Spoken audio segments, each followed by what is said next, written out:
Estamos muy contentos de haber conseguido el premio de la final de la Liga Valenciana por segunda vez consecutiva y empezar así el año con victoria, que siempre gusta. Y el tema del MVP, contento, y es muy emotivo para mí, ya que el año pasado, por tema de lesiones, los 2 últimos meses no pude jugar a mi nivel, y bueno, esto es pues un premio.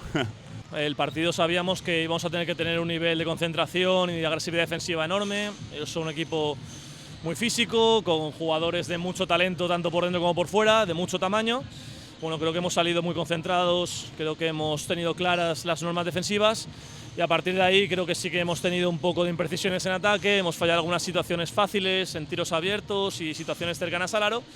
Bueno, sabíamos que teníamos que mantener una regularidad durante 40 minutos contra esta gente, muy complicado.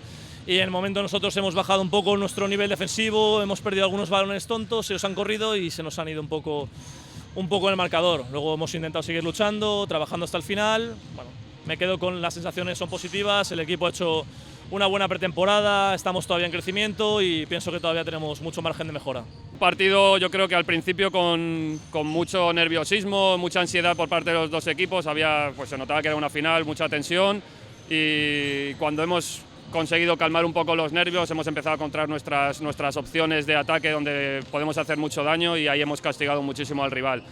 Creo que nos ha planteado un partido muy duro, ¿vale? El nivel defensivo de los dos equipos ha sido altísimo, la verdad es que es para felicitarlos y para disfrutar el partido, sobre todo a nivel defensivo, y al final es lo que te digo, los pequeños detalles, tener un poco de paciencia en los momentos claves es lo que ha marcado la diferencia, y nada, es una buena forma de acabar la pretemporada con la victoria en la Liga Valenciana y encarar la parte ultracompetitiva que nos toca este año del grupo regular en Liga EVA, que va a ser muy dura.